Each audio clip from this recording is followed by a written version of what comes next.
Good morning. Delighted to be here with you today.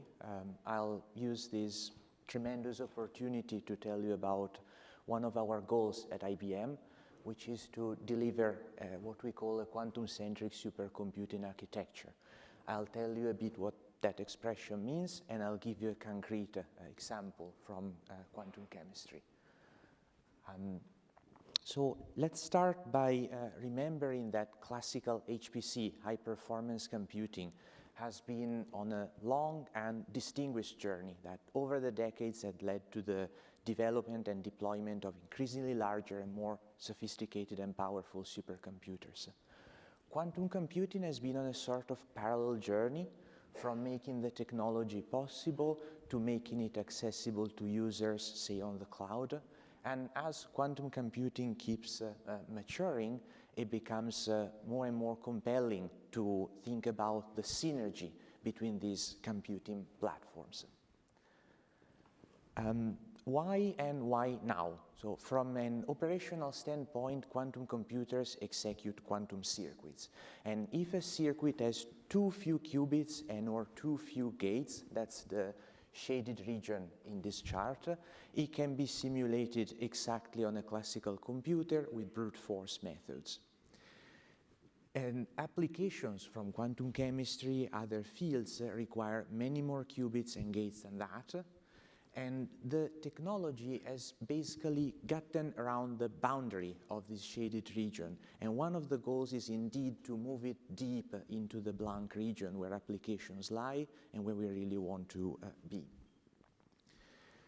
So in that regard, IBM has got a roadmap that stretches for 10 years, culminates with delivering a quantum error-corrected system, and proceeds by delivering devices with increasing qubit counts and decreasing error rates, which are necessary conditions to keep pushing away from the shaded region deep into the blank one. But what does it mean to be at the boundary of the shaded region? Let's take this paper as an example. In this paper, IBM was able to accurately execute quantum circuits with 127 qubits and almost 2,900 gates.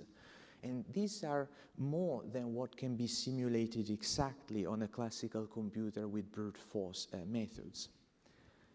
Now, in this regime, there are, of course, many sophisticated classical approximations. And in the absence of an exact reference number, these approximations can be used in complement to each other and now also to quantum computing to enable cross-checks and validations. So, for example, regimes where different approximations agree very well likely point to accurate and very well-resolved solutions. Cases of disagreement can be explored in depth with cross-checks. They can identify regions of deficiency and point in the direction where improvement is needed. And those are all very useful tools when one is tackling complex computational problems. Now, as Oliver explained in his talk yesterday, this quantum computing study uses an error mitigation technique, which has a computational overhead, and this overhead increases exponentially with the error rates of the devices. So a necessary condition to keep doing this sort of studies and extending them is bringing down device error rates. And so as seen in this chart, how do I go back? Yeah, thank you. When the experiment was executed, the median error rate was around 1%, and since then it has glided down, which is good.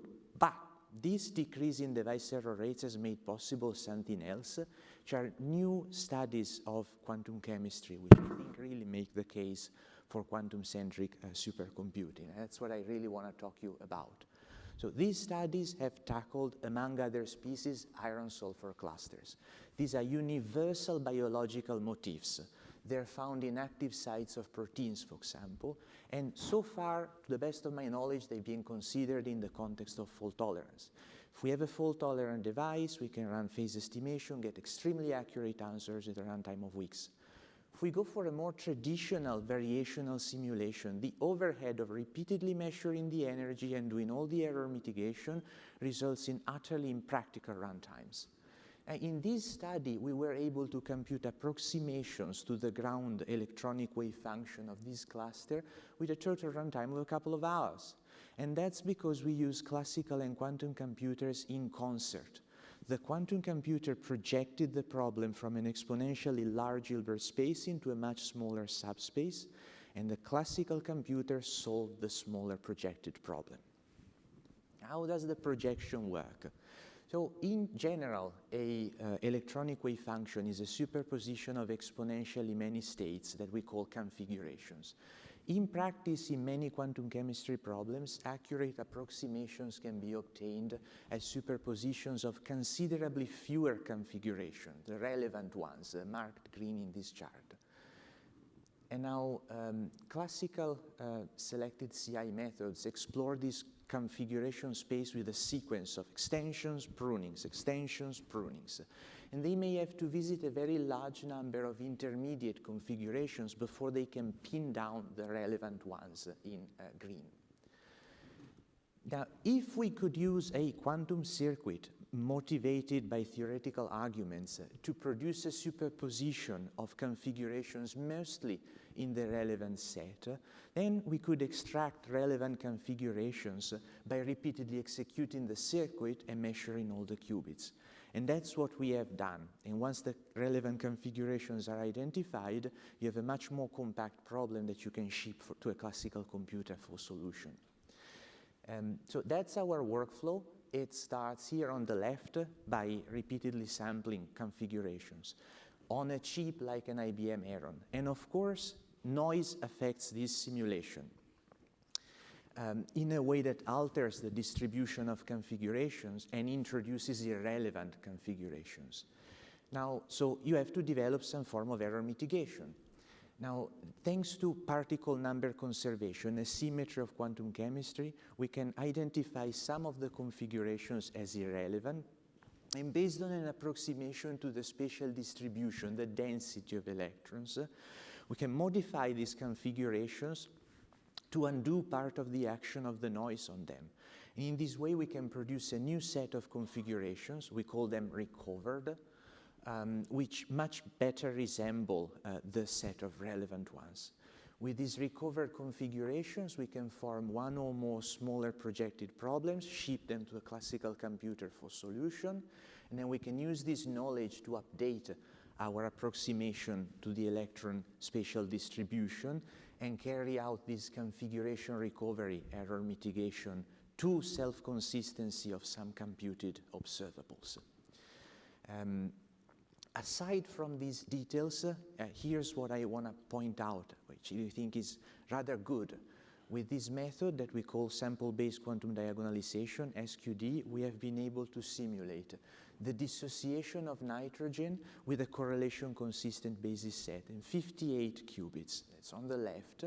And then two different ground state wave functions of iron-sulfur clusters with 2 and 4 iron atoms, using 45 to 77 qubits. That's much more than was possible before on this kind of machines.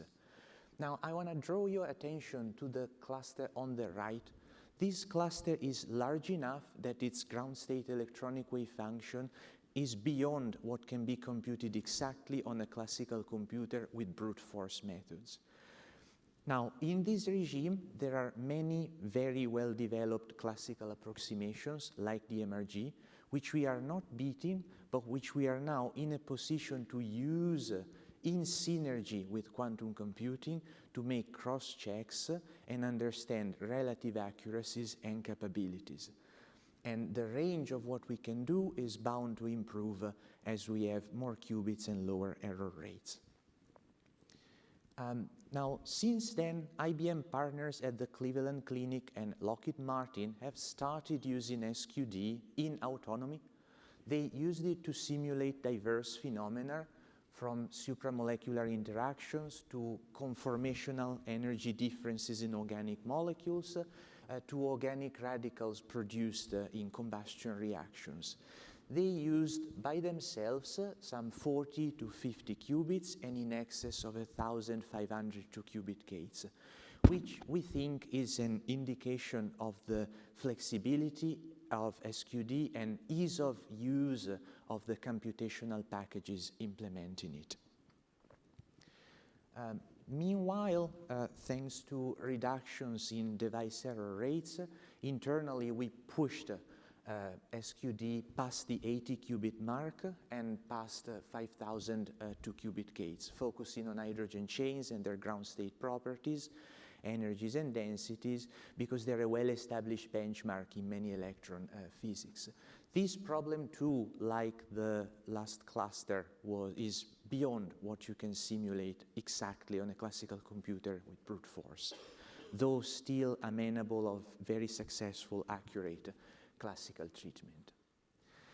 And so these results, we think, indicate on the one hand the progress of quantum computing, which is now able to deliver results at 5,000 gates, but also how beneficial and natural, meaningful it is to use classical and quantum computers together. For us, ideally in an architecture called a quantum-centric supercomputer. That's not just a bigger quantum computer, it's a heterogeneous architecture where QPUs, GPUs, and CPUs can work in concert.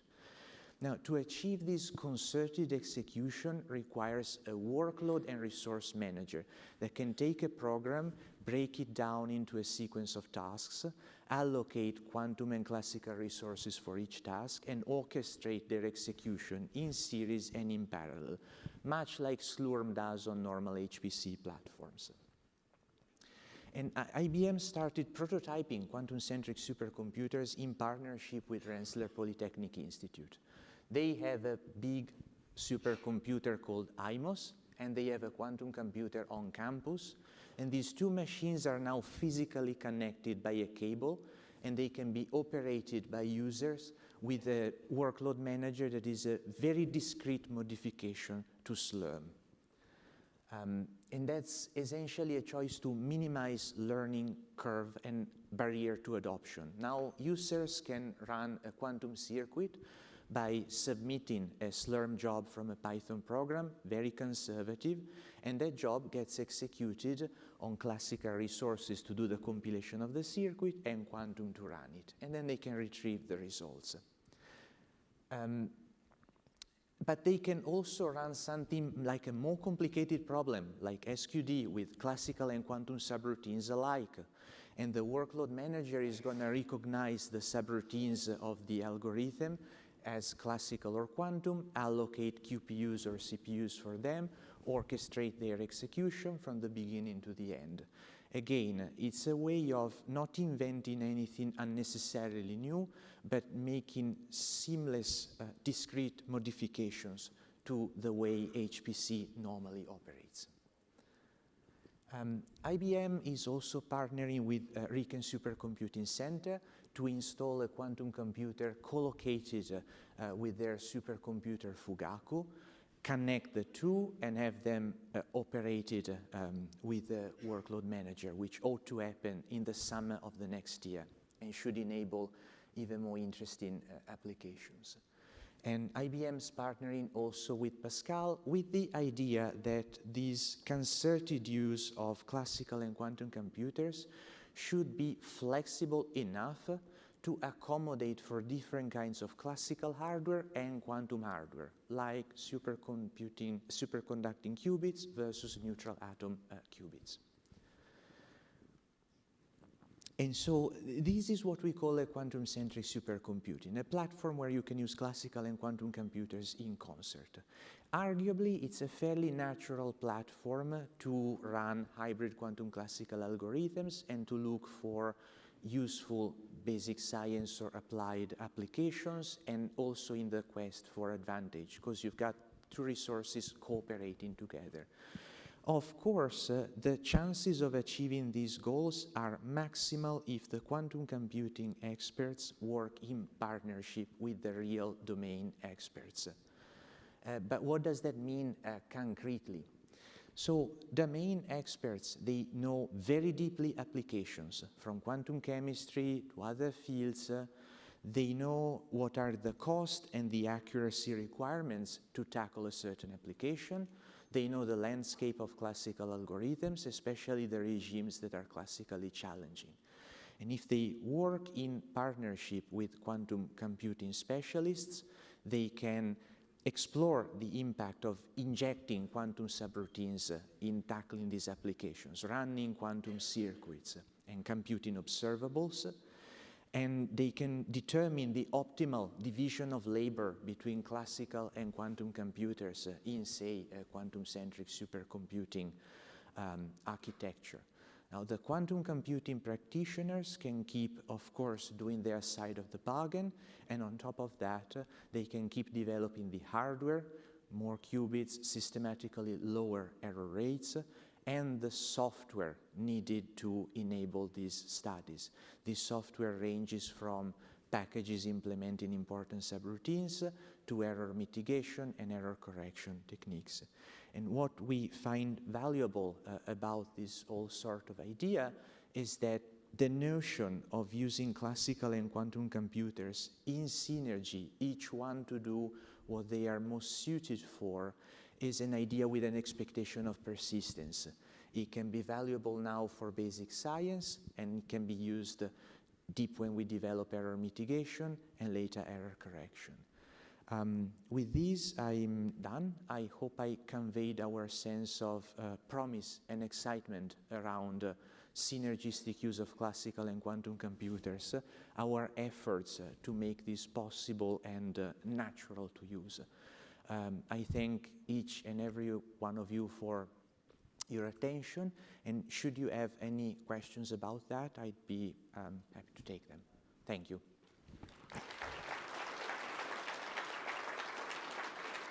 Thanks so much, Mario. We have just a couple of questions for you. Yes. First is, why would academics state no utility for error-mitigated quantum computers when hybrid calculations are providing useful results? But my perception on this is that a hybrid computation has to be suited to the problem that one is trying to solve. So if there's a problem that is really very well solved by classical computers alone, no natural place to have quantum subroutines, I wouldn't consider it for hybrid quantum classical operations. Now, there are other situations, when I think about biochemistry, I can see it much more, where there's a sort of a clear hierarchy in the behavior of electronic wave functions. There are active regions that really participate in the reactivity, and those can indeed benefit from a very high accuracy treatment such as that from quantum computing algorithms. But they're immersed in an environment that doesn't really need to leading order the same kind of extremely high accuracy.